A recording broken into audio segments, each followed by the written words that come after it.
स्वागत है आप सभी का। आप देख रहे हैं न्यूज़ 4। आपके साथ हूं मैं दीपा बाफिला। सबसे पहले शुरुआत बड़ी खबर के साथ कर रहे हैं। चंदौली मामले पर एक बड़ा अपडेट मिल रहा है, उससे आपको रूबरू करवा दें। चंदौली से है। पुलिस दबिश के बाद युवती की मौत का ये मामला है। चंदौली में मृत युवती की बहन की तबीयत खराब हो गई है। बीमार युवती को एम्बुलेंस से जिला अस्पताल ले जाया गया। बड़ी जानकारी आपके सामने है, ये बड़ी अपडेट इस पूरे मामले को लेकर। पुलिस दबिश के बाद युवती की मौत का ये पूरा मामला। और देखिए, चंदौली में मृत युवती की बहन, उसकी तबीयत अचानक से और ज्यादा खराब हो गई है। बीमार युवती को एम्बुलेंस से जिला अस्पताल ले जाया गया है, ऐसी जानकारी मिल रही है। इसी पर और अपडेट लेते हैं। हमारे सहयोगी शशांक जुड़ चुके हैं। शशांक, क्या जानकारी है मृत युवती की बहन को लेकर? जी, आपको बता दें, कल जो घटना हुई थी उसमें इनकी बड़ी बहन की मौत हो गई। उसके बाद ये जो है अचेत अवस्था में हो गई थी, रात से बीमार चल रही थी। आज सुबह जब हम इनके पास गए, हम बात किए तो इनको थोड़ी थोड़ी फीवर थी, लेकिन एकाएक तबीयत थोड़ी देर पहले खराब हुई और डॉक्टरों ने तुरंत एम्बुलेंस में बैठाकर इनको जिला अस्पताल पहुंचाया है। डॉक्टरों से भी हमारी बात हुई, उनका कहना है कि थोड़ी बीपी इनकी कम हुई है, तो उस नाते हम एहतियातन जो है जिला अस्पताल रख रहे हैं ताकि और कोई दिक्कत ना हो, हम इनको पूरी तरह सुचारू रूप से देख सके, कंट्रोल रख सके, इसलिए इनको जिला अस्पताल रेफर किया गया। शशांक, घर से कितना दूर है जिला अस्पताल? इस घर से जिला अस्पताल की दूरी 15 किलोमीटर है। एम्बुलेंस सुबह से ही इनके दरवाजे पे लगा था, कल भी एम्बुलेंस था, क्योंकि तबीयत कल से ही रात से खराब थी। तो स्वास्थ्य कर्मी जो है लगातार इनकी मॉनिटरिंग कर रहे थे, इनके स्वास्थ्य की। अभी एकाएक थोड़ी देर पहले इनकी तबीयत खराब हुई है, तो इनको जिला अस्पताल ले जाया गया। ठीक है, परिवार वाले क्या कुछ कह रहे हैं शशांक पूरे मामले को लेकर? क्योंकि पुलिस पर ही कई सारे सवाल भी दागे जा रहे हैं परिजनों की तरफ से भी, और कई बड़े आरोप लगे हैं पुलिस पर। अब किस तरीके से वहां पर जांच की प्रक्रिया आगे बढ़ रही है? परिवार वाले क्या कुछ कह रहे हैं? जी, परिवार वालों का कहना है कि पुलिस आई और जबरन जो है हम दोनों बहनों को मारा पीटा, उसके बाद हमें टॉर्चर किया। निश्चित तौर पर जो ये पुलिस की कार्रवाई है, ये संदेह के घेरे में। आखिर पुलिस दबिश के लिए जाती है, उसके थोड़ी देर बाद युवती की मौत होती है, वो वीडियो वायरल होता है, पूरे इलाके में हाहाकार मचता है। तो कहीं ना कहीं जो पुलिस की कार्य प्रणाली है उस पर संदेह और लोगों को शंका है कि आखिर पुलिस के जाने के थोड़ी ही देर बाद क्यों युवती की मौत हो गई। कहीं ना कहीं प्रश्न चिन्ह है निश्चित तौर पर। ठीक है शशांक, बहुत शुक्रिया आपका पूरी जानकारी के लिए। आप लगातार नजर बनाए रखिएगा।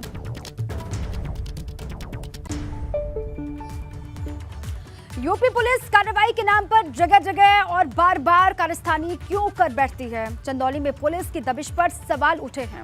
पुलिस गई थी गैंगस्टर के घर छापा मारने, लेकिन खुद ही आरोपी बनकर वहां से लौटी। और आरोप भी कोई हल्का फुल्का नहीं है, बल्कि हत्या का है। और बस इसी आरोप के बाद खाकी एक बार फिर से संदेह और नाराजगी के निशाने पर है।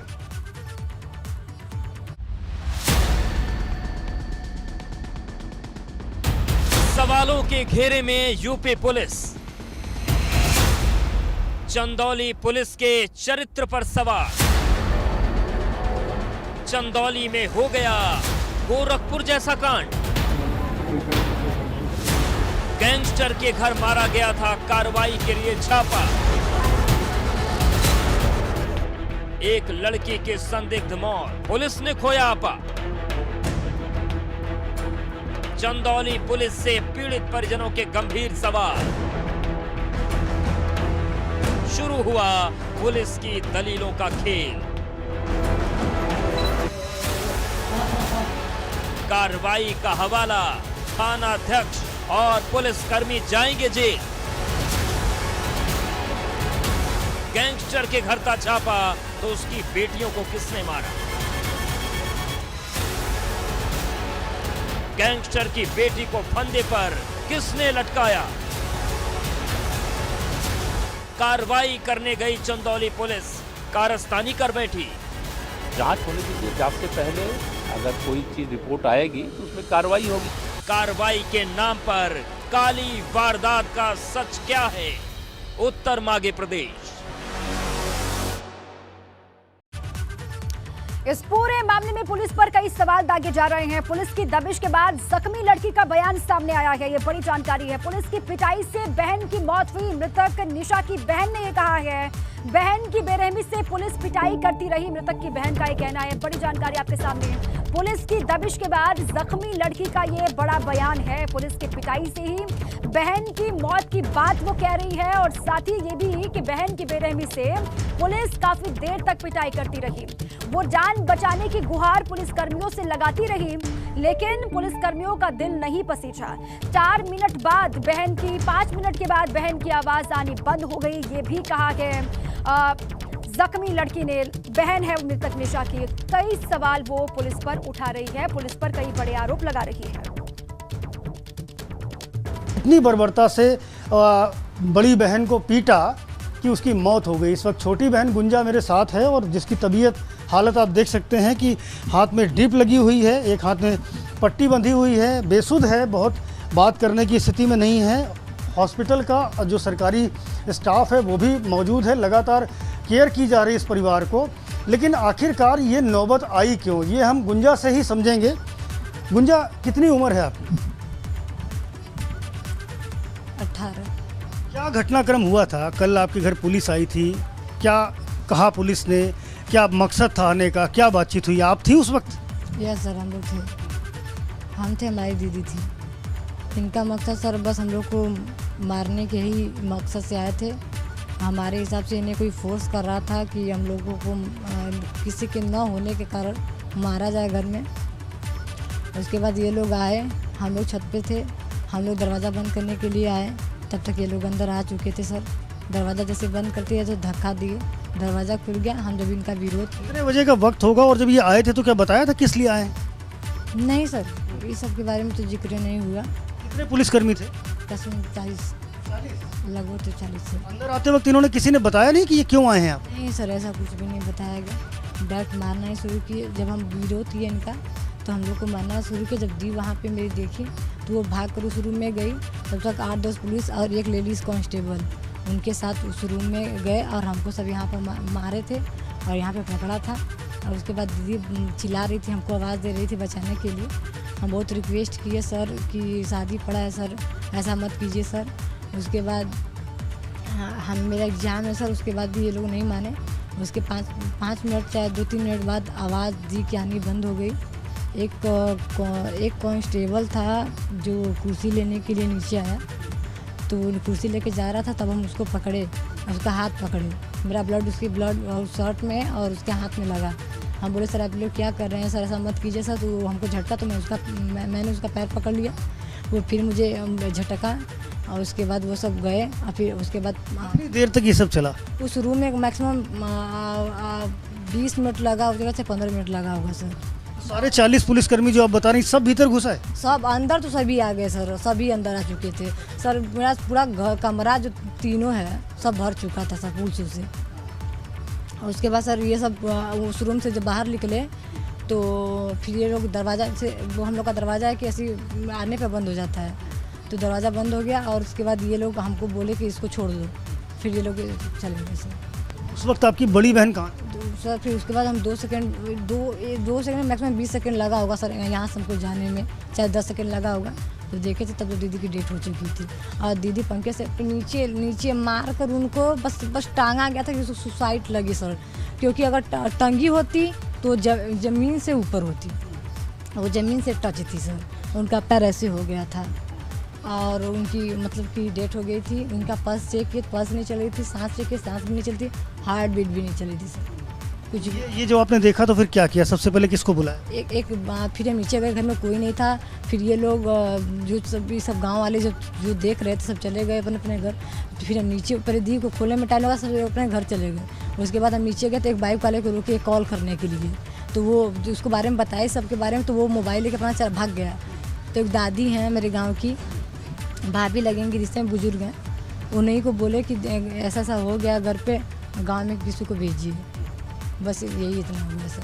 पिताजी कहाँ थे आपके? उन्हीं की तलाश में पुलिस आई? नहीं सर, ऐसी कोई बात नहीं है। मेरे पापा का ज़िला बदल कर दिया गया था और ये 21 फरवरी के पेपर में देखिए उनका ज़िला बदल हो चुका है। पापा उसी रात को ये ज़िला छोड़कर बनारस रह रहे थे सर। सारे आपराधिक मुकदमे हैं उन पर?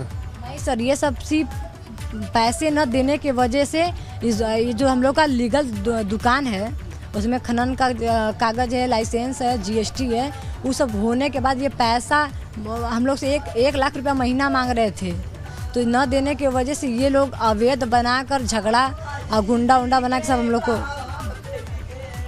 सीट भी थी उनकी थाने में, सैयद राजा थाने में उनकी हिस्ट्री सीट भी थी। यस सर, वो हिस्ट्री मेरे पास भी, ऐसी कोई बात नहीं है सर। ये जो धाराएं हैं मेरे पापा के खिलाफ जानबूझ के उदय प्रताप ने लगवा कर उनका जिला बदल किया है। मेरे भाइयों पर ये धाराएं सब पे लगा दी गई हैं, और जबकि ये हाई कोर्ट में हम लोग इस केस के लिए जो हम लोग पे धाराएं जो गुंडा के लिए लगा है उस पर हम लोग लड़ाई कर रहे हैं। अभी तक जुर्म हम लोग का साबित नहीं हुआ है। हम ये लोग जो कार्रवाई कर दिए, हम लोग हाई कोर्ट से अपील करके हम लोग केस लड़ रहे हैं सर। आज जब तक जुर्म साबित नहीं हो जाता तब तक ये प्रूव नहीं हो सकता है कि हम लोग ऐसी गलती किए हैं। पुलिस के अधिकारी आए थे रात में जब ये सब हुआ है, उसके बाद में आपके पास में क्या बातचीत की उन्होंने और आपने उनसे क्या बताया? ये लोग कहे कि हम लोग पूरा इंसाफ दिलवाएंगे आप लोगों को। हम लोग बॉडी नहीं जाने दे रहे थे सर, कि जब तक इंसाफ नहीं होगा हम लोग बॉडी नहीं जाने देंगे। ये बहुत फोर्स किए कि बहुत हम लोग जा रहे हैं तब तुम लोग बॉडी रख लो, तुम लोग जो करना है करो, ये सब बोलने लगे सर। फिर कहे कि मेरा यकीन करो, जब प्रशासन पे यकीन ही नहीं करोगे तुमको इंसाफ कहाँ से मिलेगा। बहुत फोर्स करने के बाद हम लोग राज़ी हो गए सर कि आप जब इंसाफ दिलवाएंगे तो ठीक है, आप जैसा करेंगे वैसा हम लोग करेंगे सर। पोस्टमार्टम की रिपोर्ट जो आई है आपकी बड़ी बहन गुड़िया की, उसमें खरोच मारपीट ऐसे कोई निशान नहीं है, और हैंगिंग यानी गला कसने से, फांसी लगाने से मौत की बात नहीं आई है। खाने की बात है कि शायद कुछ संदिग्ध परिस्थितियों में मौत हुई है।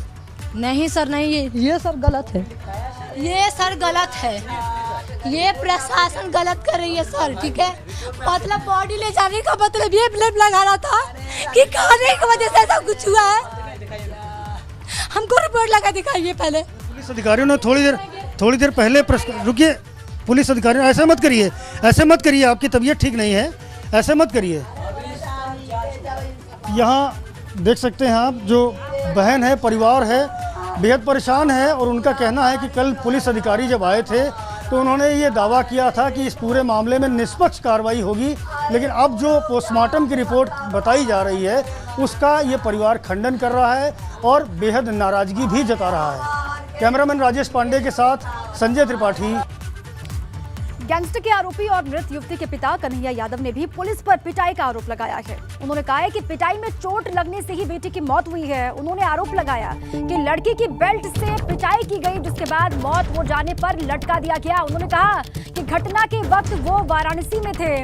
उन्होंने प्रशासन के दबाव में शव को जलाने की बात कही है। ये बड़े आरोप भी लगाए पुलिस के अधिकारियों पर, और प्रशासन के अधिकारियों के लिए ये भी कहा कि प्रशासन के दबाव में शव को जलाया है। ये बड़ी जानकारी आपके सामने है।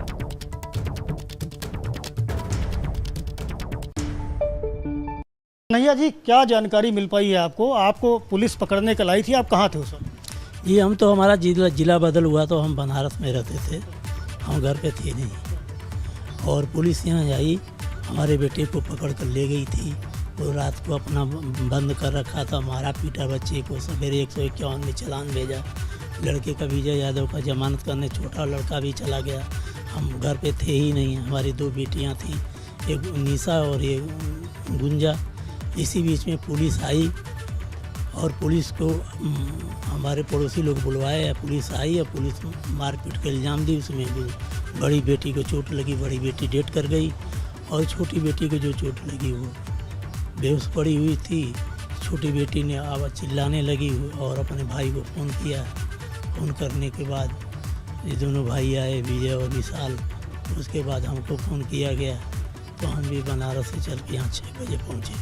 तब तक कि हम मेरे आलम जुटी हुई थी, प्रशासन हमारे ऊपर दबाव दे रही थी। ये लाश को ले, प्रशासन क्या दबाव दे रहा था? प्रशासन ये कह रहा था कि जो है कि लाश को जल्दी यहाँ से हटाइए, लेकर चलिए। हमने कहा नहीं, जब तक न्याय नहीं होगा लाश नहीं जाएगी। लेकिन प्रशासन हमारे साथ 12 बजते वो अपना कार्यकाल में सफल हो गई। मैंने उनकी बातों की झांसा में आकर पोस्टमार्टम की रिपोर्ट को लेकर के अधिकारियों ने जो कहा है, उनका ये कहना है कि हैंगिंग मतलब फांसी से मौत नहीं हुई है, और मृत्यु पूर्व और मृत्यु उपरांत चोटें शरीर पर नहीं है, ऐसी बात पोस्टमार्टम रिपोर्ट में कही गई। जी ना, बेल्ट से लड़की को पूरा देह भर, हाथ भर बेल्ट से मारा गया था। लड़की के पीठ पर चोट था, पैर में चोट था, यहाँ सब बेल्ट का निशान था। उसके बाद ये लड़की को ये सब मारने लगे तो लड़की डेट कर गई, तो इसको लड़की को इन्होंने पंखे में बांध कर, और छोटी लड़की बेहोश थी तो पंखे में बांध कर ये सब भागे यहाँ से। सारे लोग जितने कस्टमर थे भाग गए, और भाग करके इस तरह न जा करके बाज़ार से गाड़ी लेकर थाने पहुँचे। तब तक हमारे लड़के आए। ये तो पुलिस सरेआम गलत कर रही है कि ऐसा है। पुलिस तो लड़की के पूरे शरीर भर बेल्ट की चोट से, बेल्ट से मारी थी पुलिस, उसमें हमारे लड़की को चोट लगा, वो डेट कर गई। पुलिस नाजायज़ कर रही है हमारे साथ, और हमारे साथ 2020 से ही जो पुलिस हमारे साथ एक गलत व्यवहार कर रही है। पुलिस जो हमारे यहाँ 2020 से, हमारा छोटी सी दुकान थी, हम चला रहे थे अपनी दुकान। हमारा सिरमेंट घर से निकाल कर पुलिस ने रोड पर फेंकवा दिया 2020 में, छड़ निकाल कर फेंकवा। के ऊपर कई मुकदमे हैं, आपकी हिस्ट्री सीट है, आप पर गैंगस्टर एक्ट का मुकदमा चल रहा है। जी, हमारे पास गैंगस्टर एक्ट का कोई मुकदमा नहीं है। हमारे पास एक बिजली का मुकदमा था जो कि वो ख़त्म हो चुकी थी। 151 का मुकदमा था, वो जबकि ख़त्म हो चुका था 2014 में, और उसको पुलिस ने अपने पुराने रिकॉर्ड से निकाल कर एक जो है यहाँ पुलिस एक बार और हरकत की थी। ये हमारे पास आपकी पूरी क्राइम हिस्ट्री है, जिसमें कम से कम 1 दर्जन मुकदमों का जिक्र है। आप पर धारा 504 का मुकदमा सैयद राजा में हुआ है, 110 जी का मुकदमा सैयद राजा चंदौली में हुआ है, विद्युत अधिनियम बिजली चोरी का आप बता रहे हैं वो भी हुआ है, 147, 48, 49 बलवे की धाराएं हैं, ये 353, 504, 506, ये पूरे 1 दर्जन भर मुकदमे हैं। हाँ, तो पुलिस तो ये हमारे 2020 में पुलिस यही तरह हमको प्रताड़ित कर रही थी यहीं पे। उस समय मैं बेहोश हो गया था, मेरी उस समय ये हार्ट अटैक हो गया था, और उस समय जब मैं गिर गया तो पुलिस छोड़कर मैं भाग गई, और अब मीडिया में निकाल दिया कि जो है ये मुजरिम जो है मरने का बहाना करके भाग रहे। तो मृतक निशा के पिता को आपने सुना, कई सारे आरोप उन्होंने पुलिस पर लगाए हैं। इसी बीच में बड़ी खबर है, चंदौली युवती की मौत मामले में एडीजी लॉ एंड ऑर्डर का बड़ा बयान सामने आया है। पीड़िता के शव के पोस्टमार्टम की वीडियोग्राफी कराई गई है। ADG law and order Prashant Kumar ये कह रहे हैं, घर वालों की मांग के अनुसार केस दर्ज हुए हैं। प्रशांत कुमार ने ये भी कहा थाना अध्यक्ष के ऊपर कार्रवाई की गई है, ये भी उन्होंने जानकारी दी है। जो भी साक्ष्य सामने आएंगे उसके हिसाब से आगे कार्रवाई होगी। ADG law and order Prashant Kumar का ये बयान है, क्या कुछ कहा है सुनवाते हैं आपको। होली के बारे में वहां के डिस्ट्रिक्ट मजिस्ट्रेट और पुलिस अधीक्षक ने प्रेस वार्ता करके सभी चीज़ों को स्पष्ट कर दिया है। मृतका का पोस्टमार्टम एक पैनल के द्वारा कराया गया है, तथा उस पैनल में की वीडियोग्राफी भी कराई गई है। इसके अतिरिक्त घर वालों के जो भी पक्ष था उसके हिसाब से अभियोग भी पंजीकृत कराया गया है, और संबंधित थानाध्यक्ष के विरुद्ध भी कार्रवाई की गई है। एसपी ने स्पष्ट किया है कि विवेचना के दौरान जिस तरह के साक्ष्य आएंगे उस हिसाब से ही कार्रवाई की जाएगी। चंदौली में युवती की मौत मामले में अब सियासत भी तेज हो गई है। इस पूरे मामले पर अखिलेश यादव का बयान भी सामने आया है। जाति देखकर की गई कार्रवाई। अखिलेश यादव समाजवादी पार्टी के प्रमुख हैं अखिलेश यादव, और आरोप लगा रहे हैं, ये कहा जा रहा है उनकी तरफ से कि जाति देख करके कार्रवाई की जा रही है। पुलिस पर जो आरोपी पुलिस वाले उन पर होनी चाहिए कार्रवाई। क्या कुछ कहा सुनवाते हैं आपको। पुलिस ने जानबूझ करके घटना की है। पुलिस ने जात के आधार पर घटना की है। जो वहाँ के इंस्पेक्टर हैं या जो वहाँ के पुलिस के लोग हैं, उन्होंने जानबूझकर ये घटना की है केवल डराने के लिए। अगर उसकी बहन की जान गई है और बहन अस्पताल में है तो इन पुलिस वालों पर 302 का मुकदमा दर्ज होना चाहिए। इन्हीं की वजह से जान गई है। अखिलेश यादव का बयान आपने सुना। चंदौली मामले पर डिप्टी सीएम केशव प्रसाद मौर्य का भी बयान सामने आया है। उन्होंने कहा है कि पूरे मामले की निष्पक्षता से जांच हो रही है। पुलिस वाले दोषी अगर पाए जाते हैं तो उन पर भी कार्रवाई होगी, उनको भी बख्शा नहीं जाएगा। अखिलेश यादव के आरोपों पर बोले डिप्टी सीएम केशव प्रसाद मौर्य। अखिलेश यादव बौखलाए हुए हैं।